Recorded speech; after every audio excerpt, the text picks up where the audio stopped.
നമസ്കാരം. ആധുനിക കേരളത്തിന്റെ നവോത്ഥാന നായകനാണ് പിണറായി വിജയൻ എന്നാണ് വെപ്പ്. എന്ത് നവോത്ഥാനമാണ് അദ്ദേഹം ചെയ്തിരിക്കുന്നത് എന്ന് ചോദിച്ചാൽ സത്യസന്ധരായ ഉദ്യോഗസ്ഥരെ തുരത്തി ഓടിച്ച് സസ്പെൻഡ് ചെയ്തും പ്രതികാരം തീർക്കുന്നതുമാണ് ഈ നവോത്ഥാനം എന്ന് പറയേണ്ടി വരും. അടുത്ത കാലത്തായി സത്യസന്ധമായ നടപടികളുമായി നീങ്ങിയ ഉദ്യോഗസ്ഥർക്കെല്ലാം കേരളത്തിൽ കഷ്ടകാലമാണ്. അപ്രധാന തസ്തികകളിലേക്ക് നീക്കി ചിലരോട് പ്രതികാരം ചെയ്യുമ്പോൾ ഇരിക്കാൻ പറഞ്ഞാൽ കിടക്കുന്നവർക്ക് എന്തഴിമതിയും ചെയ്യാവുന്ന അവസ്ഥയും നിലനിൽക്കുന്നു. എന്നാൽ സത്യസന്ധമായി ജോലി ചെയ്തതിന്റെ പേരിൽ DGP ജേക്കബ് തോമസ് 1.5 വർഷത്തോളമായി സർവീസിൽ നിന്നും പുറത്തു നിൽക്കുകയാണ്.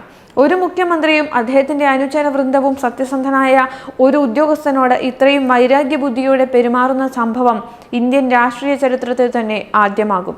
ഉത്തരേന്ത്യയെ നോക്കി കുറ്റം പറയുകയും അഭിപ്രായ സ്വാതന്ത്ര്യമില്ലെന്നും ഫാസിസമാണെന്നും വാദിക്കുന്ന കേരള സമൂഹം എന്നാൽ ഈ മനസാക്ഷിയില്ലാത്ത പ്രവൃത്തിക്കെതിരെ ഒന്നും പ്രതികരിക്കുന്നില്ല. പിണറായിയുടെ ഇഷ്ടക്കേട് ഭയന്ന് ജേക്കബ് തോമസിനെ പിന്തുണയ്ക്കണമെന്ന് ആഗ്രഹിക്കുന്നവർ പോലും മൗനം പാലിക്കുന്ന അവസ്ഥയാണ് നിലനിൽക്കുന്നത്. തുടർച്ചയായി 4ാം തവണയും ജേക്കബ് തോമസിനെ സസ്പെൻഡ് ചെയ്തിരിക്കുകയാണ് കേരള സർക്കാർ. 120 ദിവസത്തേക്കാണ് അദ്ദേഹത്തിന്റെ സസ്പെൻഷൻ കാലാവധി നീട്ടിയത്. പുതിയ നീക്കത്തോടെ മുഖ്യമന്ത്രി പിണറായി വിജയന്റെ തലയിൽ ഒരു പൊൻതൂവൽ കൂടി ലഭിച്ചു. ഏറ്റവും കൂടുതൽ കാലം സസ്പെൻഷനിൽ കഴിയുന്ന DGP-യായി ജേക്കബ് തോമസിനെ മാറ്റിയത് കേരള മുഖ്യമന്ത്രിയുടെ ഇടപെടലാണ്.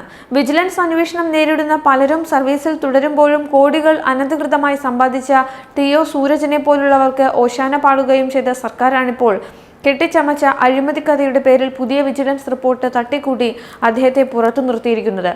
ജേക്കബ് തോമസ് സർവീസിൽ തിരിച്ചെത്തിയാൽ അദ്ദേഹത്തിനെതിരായ അഴിമതി കേസുകളിലെ തെളിവുകൾ നശിപ്പിക്കും എന്ന ചൂണ്ടിക്കാട്ടിയാണ് അദ്ദേഹത്തിന്റെ സസ്പെൻഷൻ കാലാവധി നീട്ടിയത്. കഴിഞ്ഞ ദിവസം ആഭ്യന്തര അഡീഷണൽ ചീഫ് സെക്രട്ടറിയുടെ അധ്യക്ഷതയിൽ ചേർന്ന സസ്പെൻഷൻ പുനഃപരിശോധനാ കമ്മിറ്റി ജേക്കബ് തോമസിന്റെ സസ്പെൻഷൻ കാലാവധി 120 ദിവസത്തേക്ക് കൂടി നീട്ടുകയായിരുന്നു. ജേക്കബ് തോമസ് സർവീസിൽ മടങ്ങിയെത്തിയാൽ അന്വേഷണ രഹസ്യങ്ങൾ ചോർത്തും എന്നതിനാൽ അന്വേഷണം പൂർത്തിയാകുന്നതുവരെ ജേക്കബിനെ സർവീസിൽ എടുക്കരുത് എന്നാണ് ആവശ്യം. തന്റെ സസ്പെൻഷൻ റദ്ദാക്കണമെന്ന് ആവശ്യപ്പെട്ട് അദ്ദേഹം കോടതിയെ സമീപിച്ചിരിക്കെയാണ് വിജിലൻസിന്റെ അപ്രതീക്ഷിത ഇടപെടൽ. കഴിഞ്ഞ ഡിസംബറിലാണ് സംസ്ഥാനത്തെ ഏറ്റവും സീനിയറായ DGP ജേക്കബ് തോമസിനെ തുടർച്ചയായി 3ാം തവണ സസ്പെൻഡ് ചെയ്തത്. ആ കാലാവധി അവസാനിക്കും മുമ്പാണ് 4ാം ഊഴം. ഔദ്യോഗിക പെരുമാറ്റച്ചട്ടങ്ങൾ ലംഘിച്ചതിന്റെ പേരിൽ 6 മാസത്തേക്കായിരുന്നു ആദ്യത്തെ സസ്പെൻഷൻ. പിന്നീട് അത് വീണ്ടും നീട്ടി. ആദ്യത്തേത് സർക്കാർ വിരുദ്ധ പരാമർശങ്ങളുടെ പേരിലും രണ്ടാമത്തേത് സ്വന്തം പുസ്തകത്തിൽ ഔദ്യോഗിക രഹസ്യ നിയമം ലംഘിച്ചതിന്റെ പേരിലുമായിരുന്നു. അദ്ദേഹത്തിനെതിരെയുള്ള ആരോപണങ്ങൾ അന്വേഷിക്കാൻ കമ്മീഷനെ നിയോഗിക്കുകയും ചെയ്തു. കമ്മീഷന്റെ നടപടികളുമായി സഹകരിക്കാൻ തയ്യാറാകാത്തതിന്റെ പേരിലായിരുന്നു 3ാമത്തെ സസ്പെൻഷൻ. ഇതിനിടെയാണ് അദ്ദേഹത്തിനെതിരെ വിജിലൻസ് അന്വേഷണത്തിന് സർക്കാർ ഉത്തരവിട്ടത്.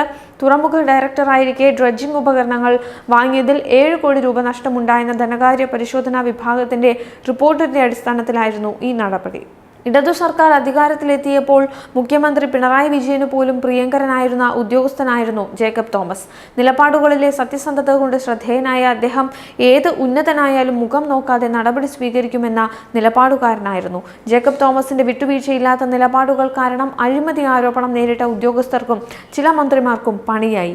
ഇതോടെ ഇക്കൂട്ടർ ആസൂത്രിതമായി കരുക്കൾ നീക്കി വിജിലൻസ് ഡയറക്ടർ സ്ഥാനത്തു നിന്നും തെറിപ്പിച്ച് മൂലക്കിരുത്തി. ഇതിനുശേഷം സർക്കാരിന്റെ കണ്ണിലെ കരടായതോടെ നിർദോഷകരമായ പ്രസ്താവനയുടെ പേരിൽ സസ്പെൻഡ് ചെയ്തു പ്രതികാര നടപടി കൈക്കൊണ്ടു.